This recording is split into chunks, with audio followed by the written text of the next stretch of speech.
ರಾಜ್ಯದ ಬಹುತೇಕ ಜಿಲ್ಲೆಗಳಲ್ಲಿ ಮುಂಗಾರು ಮಳೆ ತನ್ನ ಆರ್ಭಟವನ್ನು ಮುಂದುವರಿಸಿದೆ.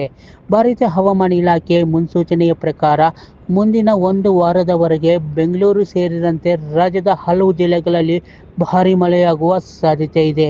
ವಿಶೇಷವಾಗಿ ದಕ್ಷಿಣ ಕನ್ನಡ, ಉಡುಪಿ ಮತ್ತು ಉತ್ತರ ಕನ್ನಡ ಜಿಲ್ಲೆಗಳಲ್ಲಿ ಧಾರಾಕಾರ ಮಳೆ ಸುರಿಯುತ್ತಿದ್ದು, ಈ ಪರಿಸ್ಥಿತಿ ಮುಂದಿನ ದಿನಗಳಲ್ಲೂ ಮುಂದುವರಿಯಲಿದೆ ಎಂದು ಇಲಾಖೆ ತಿಳಿಸಿದೆ. ಈ ಹಿನ್ನೆಲೆಯಲ್ಲಿ ಜುಲೈ 17, 18ರಂದು ಈ ಭಾಗಗಳಿಗೆ ಆರೆಂಜ್ ಅಲರ್ಟ್ ಘೋಷಿಸಲಾಗಿದ್ದು, ಜುಲೈ 19, 20ರಂದು ಯೆಲ್ಲೋ ಅಲರ್ಟ್ ಘೋಷಿಸಲಾಗಿದೆ. ಜುಲೈ 21ರಿಂದ ಮಳೆಯ ಪ್ರಮಾಣ ಇನ್ನಷ್ಟು ಹೆಚ್ಚಾಗುವ ಸಾಧ್ಯತೆ ಇದೆ ಎಂದು ಹವಾಮಾನ ಇಲಾಖೆ ಮುನ್ಸೂಚನೆ ನೀಡಿದೆ.